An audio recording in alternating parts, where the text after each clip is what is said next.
Hello అండి. Welcome to మావి చిగురు స్టోరీస్. ఈరోజు కథ మాయారాయి మతిలేని రాక్షసుడు. ఈ కథ మొదలుపెట్టే ముందు ఈ ఛానల్ని కొత్తగా చూసేవారు, ఇంతవరకు సబ్స్క్రైబ్ చేయని వారు తప్పకుండా సబ్స్క్రైబ్ చేసి సపోర్ట్ చేయండి. ఈ కథ పూర్తిగా చూసి మీకు ఎలా అనిపించిందో కామెంట్ చేయండి. ఇక కథ మొదలు పెడదాం. పూర్వం రత్నపురి అనే రాజ్యానికి రాజేంద్రుడు అనే రాజు ఉండేవాడు. తను ప్రజలను కన్నబిడ్డల్లాగా చూసుకునేవాడు. ఎవ్వరికి ఏ కష్టం వచ్చినా తీర్చేవాడు. ఆ రాజుకు మయూరి అనే కూతురు ఉండేది. కూతురంటే రాజుకు వల్ల మాలిన ప్రేమ. యువరాణి చిన్నప్పుడే మహారాణి కాలం చేయటంతో తనే తల్లి తండ్రి అయ్యి పెంచాడు. తను కాలు కింద పెడితే కందిపోతాయేమో అన్నట్లు చూసుకునేవాడు. తను కోరింది ఏదైనా సరే క్షణాల్లో అమర్చేవాడు. ఇది ఇలా ఉండగా ఒకనాడు మయూరికి అంతు చిక్కని జబ్బు ఒకటి చేసింది. మంచాన పడింది. చలాకీగా తిరిగే కూతురు ఇలా అవ్వటంతో రాజు కన్నీరు మున్నీరు అయ్యాడు. రాజ్యంలోని వైద్యులు అందరూ కలిసి రకరకాల మూలికలతో మందులు ఇచ్చినా సరే యువరాణి గారు కోలుకోనే లేదు. అల్లారు ముద్దుగా పెంచుకుంటున్న కూతురు కళ్ళ ముందు అలా అవ్వటం చూసి రాజు రోజు రోజుకు కృంగిపోయాడు. రాజ్యం గురించి ప్రజల గురించి పట్టించుకోవటం కూడా మానేశాడు. దోపిడీలు అరాచకాలు ఎక్కువయ్యాయి. అలాగే ఈ రాజ్యాన్ని ఆక్రమించటానికి శత్రు రాజ్యాలు కూడా అదును కోసం ఎదురు చూస్తున్నాయి. ఆ విషయం తెలిసిన రాజు ఈ సమస్యను తొలగిపోవాలి అంటే యువరాణి గారి జబ్బు నయం చేయటం ఒక్కటే మార్గమని అనుకున్నాడు. ఇంతలో ఒక వైద్యుడు గ్రంథాలన్నీ తిరిగేసి మన రాజ్యంలో పక్కనున్న అడవిలో మధ్యలో ఉన్న కొండ మీద దొరికే అమృతవల్లి అనే మూలికతో వైద్యం చేస్తే ఫలితం ఉంటుంది అని సలహా ఇచ్చాడు. వెంటనే సైనికులను అక్కడికి పంపించాడు. కానీ ఎవ్వరూ తిరిగి రాలేదు. ఎందుకంటే ఆ కొండ మీద ఒక క్రూరమైన రాక్షసుడు ఉన్నాడు. వాడి చేతిలో అందరి ప్రాణాలు కోల్పోయారు. చాలామంది ధైర్యవంతులు ఆ మూలిక తీసుకువద్దామని ప్రయత్నించారు. కానీ ఆ రాక్షసుడి శక్తి ముందు నిలబడలేకపోయారు.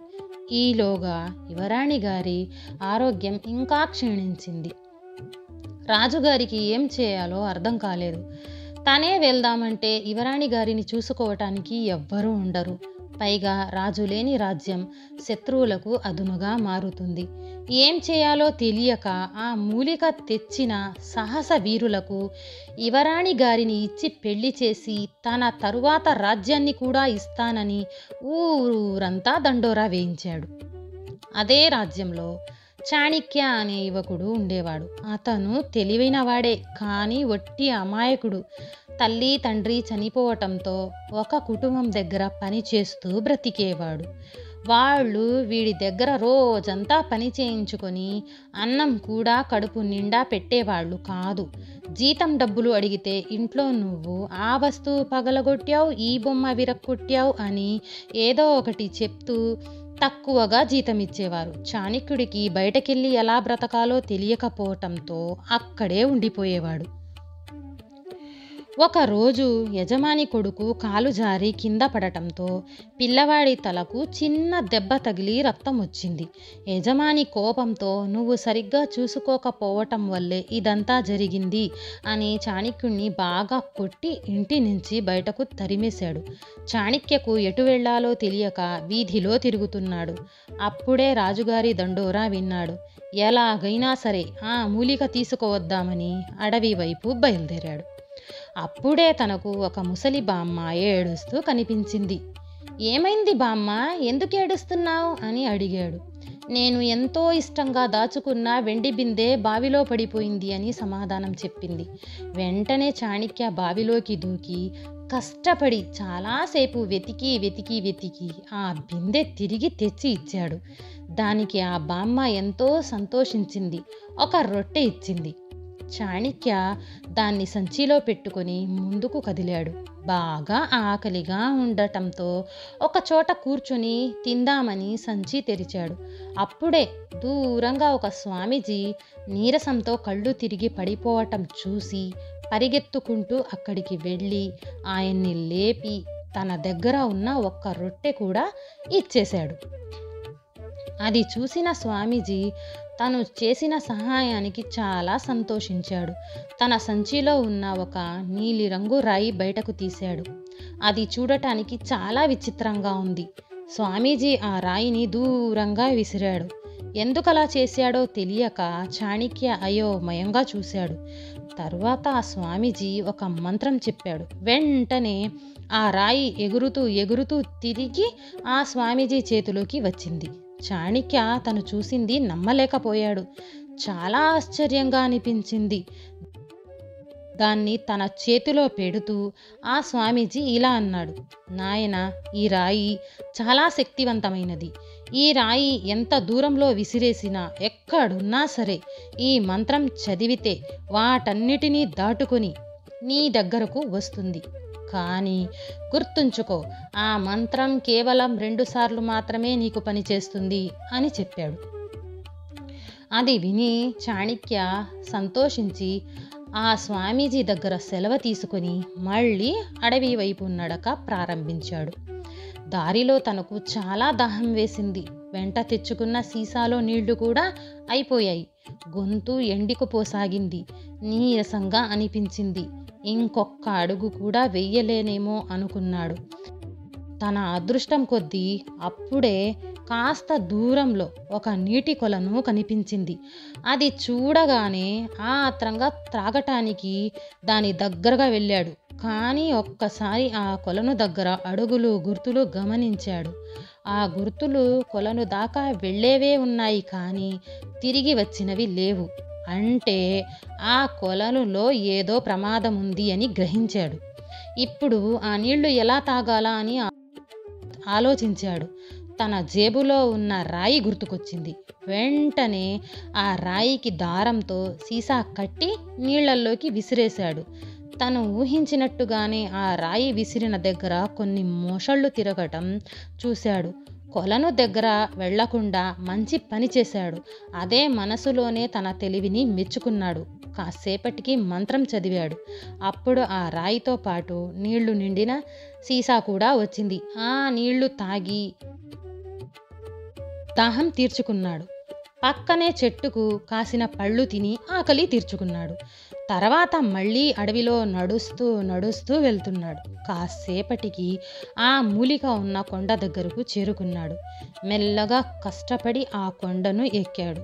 ఎక్కిన తరువాత ఎదురుగా ఉన్న రాక్షసుని చూసి తన గుండె ఆగినంత పని అయింది. ఆ రాక్షసుడు మామూలు మనిషి కంటే చాలా పెద్దగా ఉన్నాడు. వాడి తలకు 2 కొమ్ములు ఉన్నాయి. పళ్ళు పదునుగా ఉన్నాయి. కళ్ళు ఎర్రగా ఉన్నాయి. మొత్తం రూపమే చూడటానికి చాలా భయంకరంగా ఉంది. తన రూపం కాసేపు చూస్తేనే ప్రాణం ఆగిపోయేలా ఉందే అనుకున్నాడు. రేయ్ బాలక, చాలా రోజుల నుంచి మనిషి కోసం చూస్తున్నాన్రా. మనిషి మాంసం దొరకనే లేదు. ఈరోజు నిన్ను తిని నా ఆకలి తీర్చుకుంటాను. భలే దొరికావురా అంటూ బిగ్గరగా నవ్వుతూ చాణక్యని తన చేతుల్లో పట్టుకున్నాడు. చాణక్యకు చాలా భయమేసింది. వాడి నుంచి విడిపించుకోవాలని చాణక్య ప్రయత్నించాడు. కానీ తన బలం సరిపోవటం లేదు. తనని ఎత్తి నోటి దగ్గరకు తెచ్చాడు. ఇంకొన్ని క్షణాల్లో తన ప్రాణం గాల్లో కలిసిపోతుంది అనగా చాణక్యకు ఒక ఆలోచన వచ్చింది. వెంటనే తను కూడా నవ్వటం ప్రారంభించాడు.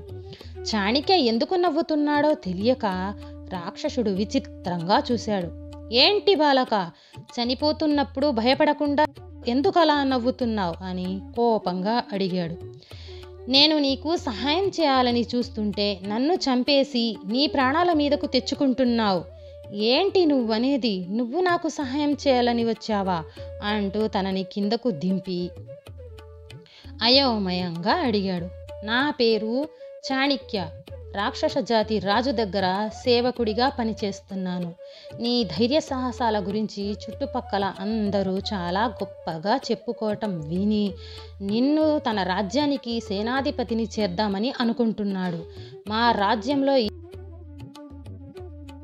ఎప్పుడు పడితే అప్పుడు తినటానికి మనుషులు కూడా చాలామంది ఉంటారు. ఆ మాట వినగానే రాక్షసుడి కళ్ళు ఆనందంతో పొంగిపోయాయి. మొహం వెలిగిపోయింది. పద పద, ఇప్పుడే వెళ్దాం ఆ చోటుకు అన్నాడు. అక్కడ మామూలు రాక్షసులకు చోటు లేదు, కేవలం కాంతి రాక్షసులకు మాత్రమే అనుమతి ఉంటుంది అన్నాడు. కాంతి రాక్షసుల? నేనిప్పుడు అలా ఎలా మారటం అని అడిగాడు రాక్షసుడు. వెంటనే చాణక్య తన జేబులోని రంగురాయిని బయటకు తీశాడు. అలా మారాలి అంటే హిమాలయాల్లో మాత్రమే దొరికే ఈ కాంతిరాయిని మింగాలి. అప్పుడే నువ్వు కాంతి రాక్షసుడు అవుతావు. మా రాజ్యంలోకి అనుమతి వస్తుంది అని చెప్పాడు. ఆ మాటలను నిజమని ఆ రాక్షసుడు నమ్మి ఆ రాయిని చేతిలోకి తీసుకొని మింగేశాడు. దానికోసమే ఎదురు చూస్తున్న చాణక్య వెంటనే మంత్రం చదివాడు. ఆ మంత్రం అయిపోగానే ఆ రాయి రాక్షసుడి పొట్ట చీల్చుకుంటూ బయటకొచ్చింది. పొట్ట పగలగానే రాక్షసుడు పెద్దగా అరుస్తూ కింద పడి గిలగిలా కొట్టుకుంటూ చనిపోయాడు. పీడ విరగడయ్యింది అని చాణక్య చాలా సంతోషించాడు. తర్వాత మంత్రం 2 సార్లు అయిపోవటంతో రాయిని దూరంగా విసిరేసి ఆ మూలిక తీసుకుని రాజ్యానికి బయలుదేరారు. వైద్యులు వెంటనే ఆ మూలికతో వైద్యం చేయటంతో యువరాణి గారి జబ్బు తగ్గిపోయింది. మళ్ళీ ఆరోగ్యంగా మారిపోయారు. రాజుగారు చెప్పినట్టుగానే చాణక్య ధైర్య సాహసాలకు మెచ్చి యువరాణి తనకు ఇచ్చి పెళ్లి చేసి రాజుని కూడా చేశాడు. చిన్నప్పటి నుంచి కష్టాలు పడిన చాణక్య ఆ కష్టం విలువ తెలుసు కాబట్టి ప్రజలను కన్న బిడ్డల్లాగా చూసుకోవటంతో ప్రజల అభిమానాన్ని కూడా పొందాడు. అలా చాణక్య ఇతరులకు సహాయం చేసి అలాగే తన సమయస్ఫూర్తితో ఎదురైన ప్రమాదాలను దాటుకొని రాజు అయ్యాడు. ఇదండి పిల్లలు ఈరోజు కథ. మరో మంచి కథతో మళ్ళీ కలుద్దాం అంటూ పేదరాశి పెద్దమ్మ పైకి లేచింది. ఈ కథ నచ్చితే లైక్, షేర్ చేసి తప్పకుండా సబ్స్క్రైబ్ చేయండి.